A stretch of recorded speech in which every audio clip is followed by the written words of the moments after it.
What's happening, everyone? It's your boy Static, who is about to put some interference on a bogus narrative that is being passed around fans of the league, the NBA, so to speak, about the NBA playoffs and LeBron James.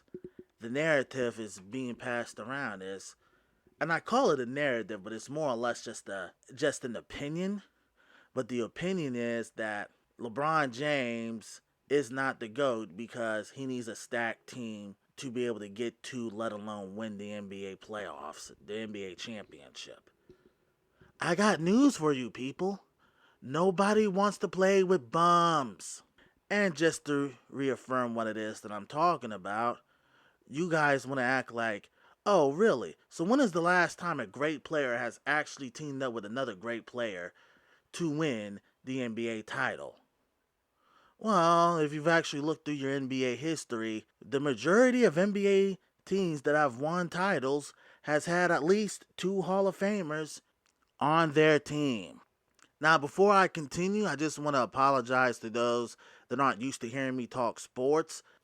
Since a lot of what I talk about usually isn't sports related, this kind of operates outside of my mode of operations.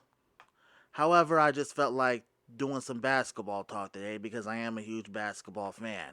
So that's why I decided to go about this for this episode, since I am trying to disrupt some of the nonsense that is actually going around, which is the kind of the purpose of this audio clip series, to debunk some of that nonsense.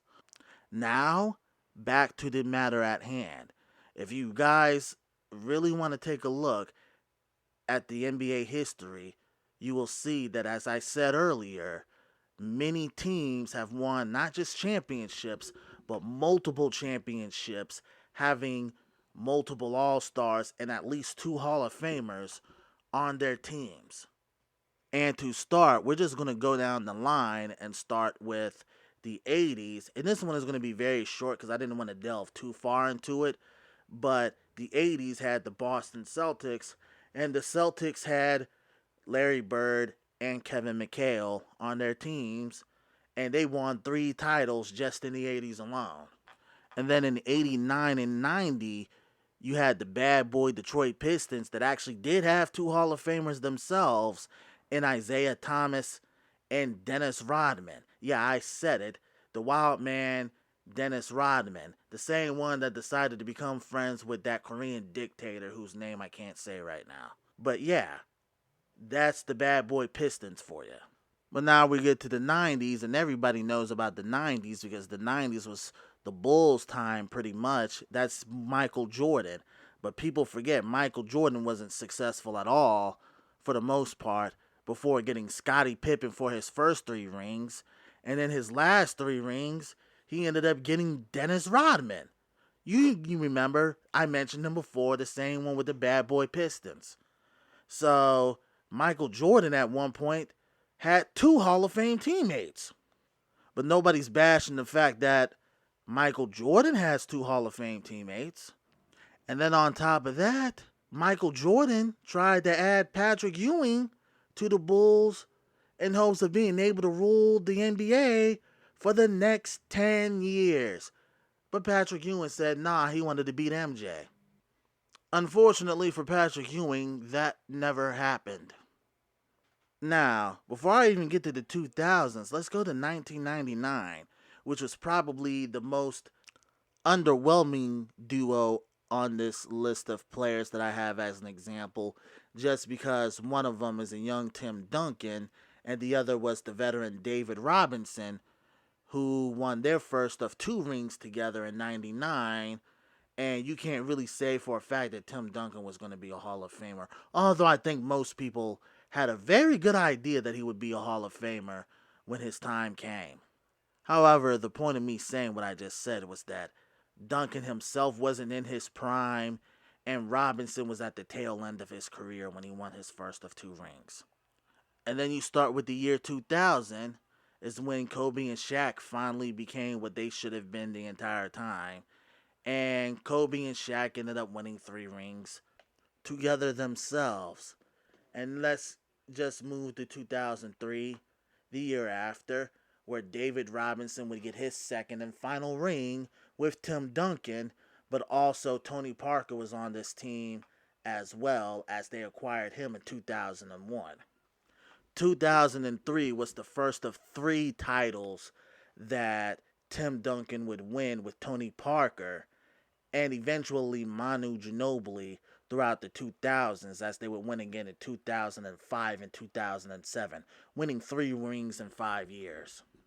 Now we're going to jump to 2011 where things get really interesting, and this is where people start to make the argument that LeBron was trying to form a super team and stuff of that nature because players didn't have that same type of power during free agency. And as a result, that's why this was such a big deal during this time.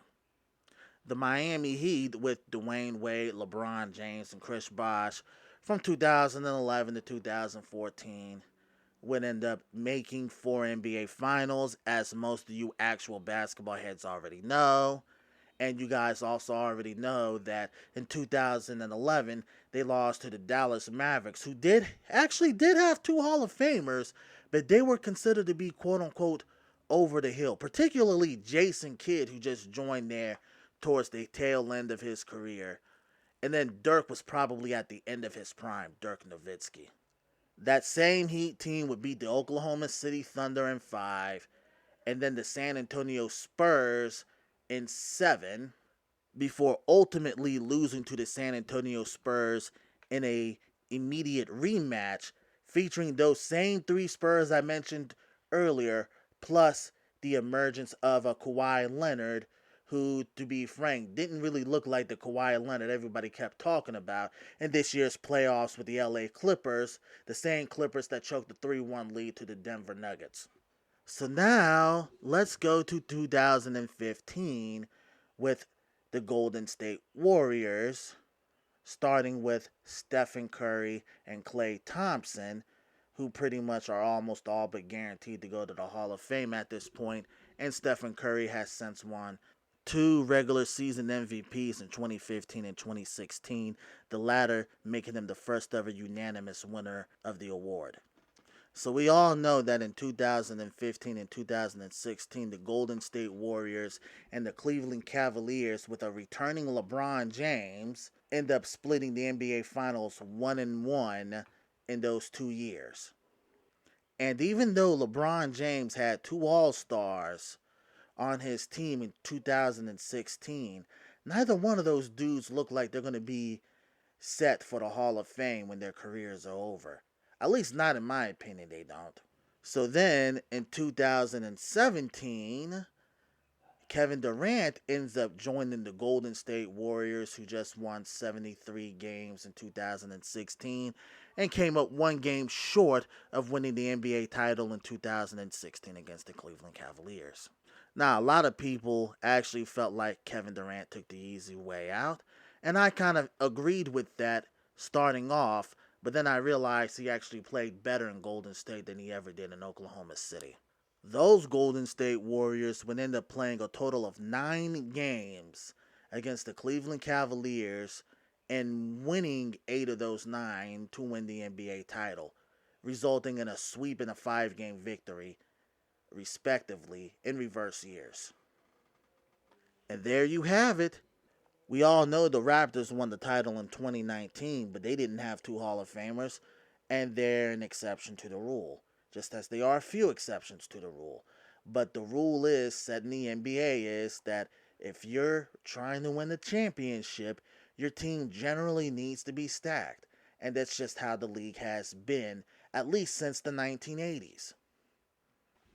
So if you guys want to look at me and say that LeBron James still needs a stacked team to win, well, again, as I've said before, nobody wants to play with bums.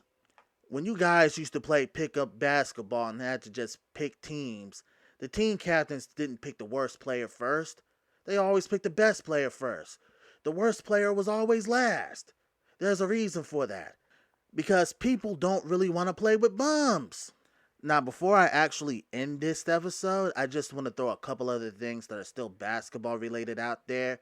The first one is, if anyone thought Doc Rivers was going to still have a job after this choke job of a postseason, y'all lost your mother effing minds. The second he lost, I called for his ass to be fired. Because what happened right there was an atrocity. And nobody in LA showed up for the Clippers that day. And then the last thing I want to do is throw out a prediction for the NBA Finals for 2020.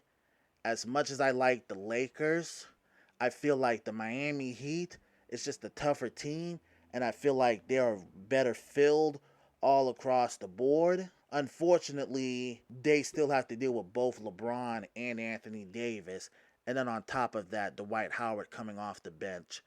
Miami, I think, is going to be too small, and I have the Lakers winning this series and the championship in 6 games.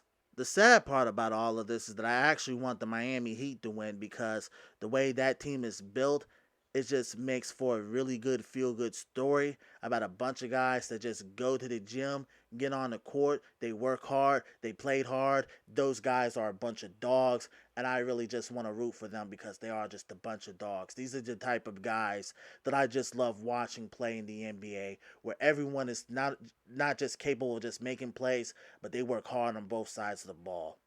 So I just would love to see Miami win, but if they do, they're going to make that a 7-game series. But truth be told, I have LA winning in 6, and I'm being gracious with 6 because I think it'll probably go 5. Thank you guys for joining me for this episode. If y'all like what y'all hear, follow up on it on my YouTube channel as I'm going to continue to keep posting more stuff like this. They're not always going to be sports related, but they're always going to be something intriguing, and I think everyone can take a little bit of something away from it all. On top of that, I also want to do a Q&A for you guys. So if you guys want me to ever answer any questions, send them in, and when I get enough, I am going to do a Q&A for one episode of Static Interference. Thank y'all for listening, and I hope y'all enjoy this, and I can't wait to see y'all on the next one. Peace.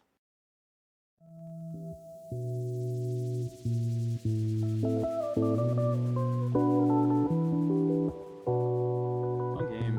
Did I get it? Ah, damn. Damn, I wasn't expecting that, but I'll take it. That was a really solid one.